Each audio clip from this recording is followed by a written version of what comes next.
The huge amount of money that State Street manages is worth $5 trillion, and they have ties to a protection that goes all the way to the DTCC. Now, which network does the DTCC use when they need to move money around? You can see Ripple in there.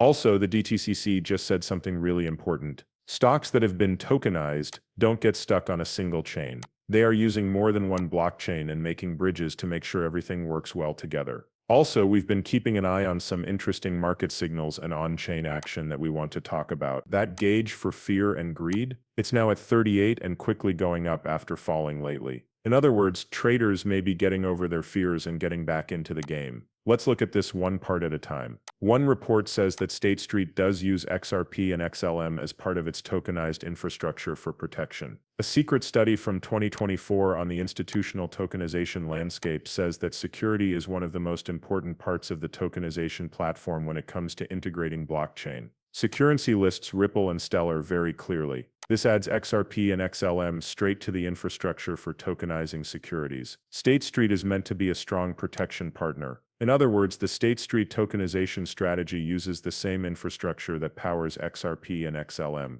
Before you ask, for those who don't know, the DTCC did take over security and integrated the whole thing into their system, right? When the DTCC bought that company, they didn't just get a business, they got security's whole tech base with all of its tools and connections built in. There is already a security plan for this tokenization machine that works with Ethereum, Stellar, Ripple, EOS, and Go. All of that gear is what makes it possible for the DTCC to easily switch between blockchains. The DTCC bought security so that it could use its institutional-grade digital asset plumbing for managing tokenization on-chain and the interchange of currencies and securities. The tech is called on-chain agnostic middleware because it can connect to different public and private blockchains and isn't limited to just one. Security Stack is made to work with multiple ledgers and could be added to networks like the XRP ledger if the DTCC and its clients choose to send assets and messages that way. But neither the DTCC nor the DTCC digital assets have said in public that they will use XRP or Ripple goods. It was important to get that clear before going on. Oh, and don't forget that State Street is in charge of that huge $5 trillion fund. State Street is building on-chain versions of traditional funds and cash products like money market funds, ETFs, tokenized deposits, and stablecoins as part of its tokenization plan. As banks work on improving the financial infrastructure they already have instead of releasing crypto-native products. Okay, we've already talked about this part, but let me play this video quickly. The main parts of this bull market are still strong in our opinion. Large-scale needs for different ways to store value and clear rules are coming together. Grayscale believes that Bitcoin will hit a brand new high point in the first half of 2026. Listen to this. The main things that are supporting the bull market are still in place. Those are the two things we talked about. Need for different ways to store value on a large scale and clear rules. In the next few months, I see a lot of things that will make those two things happen. As for price predictions, we don't usually set price goals. However, Grayscale has said that they believe Bitcoin will hit a new all-time high in the first half of 2019. So many people keep telling me that Bitcoin, Ethereum, and all these other coins are about to go through the roof.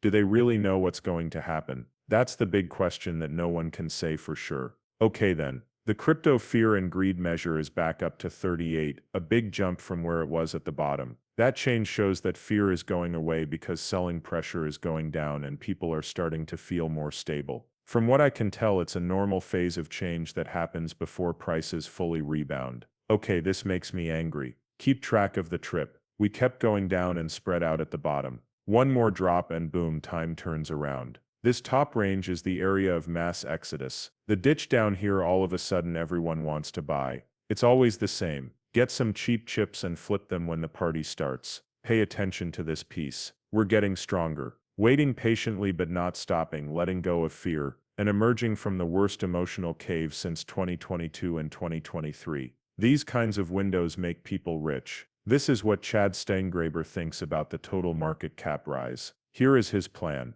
That curved projection he drew, Chad wants to reach 4 to 5 trillion, which means that we need to add almost 2 trillion to our current 3.19 trillion. It's pretty clear that we kissed this double-dip floor and are now going north. Keep an eye on how these trends repeat. Bang bang. Starts the thrust upward. Bang bang. The next wave goes up. I think these moves are alike in a way. This weekend XRP crushed it and green was everywhere. Stop the rush. 8.41 million people rushing up it.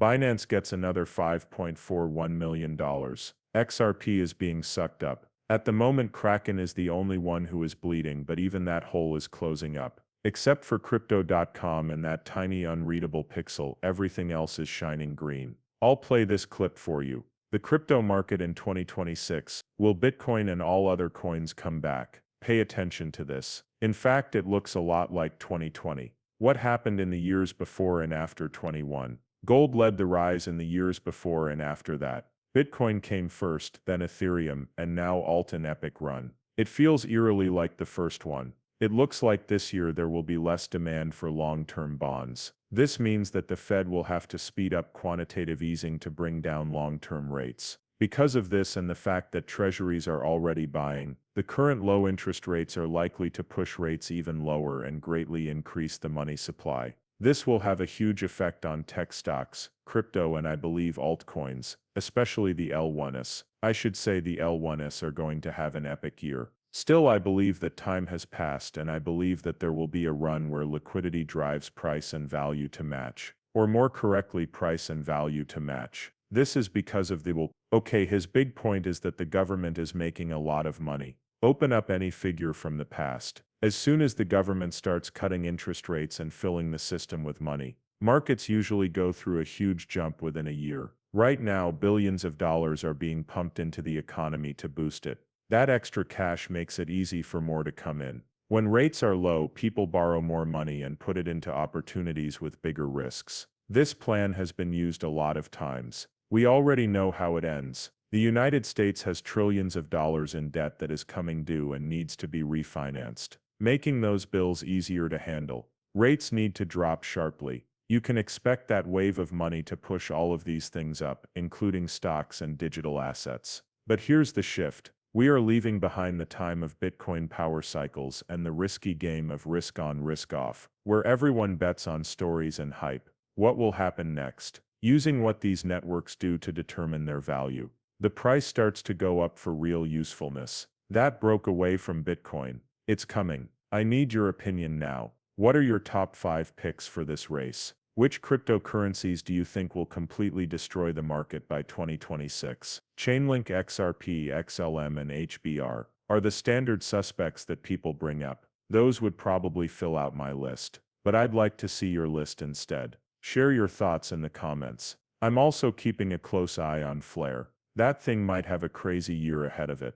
Ondu is just sitting there, and I feel like it's about to wake up really quickly. There are some interesting things going on at Canton Network that you should keep an eye on. Keep an eye on those moves and let me know what you think will happen. The number of crypto trades is down 25%. The level of participation has gone down. It's true that crypto tiredness is real now. People have tuned out. There is, however, a bright spot hidden here. The graph shows that the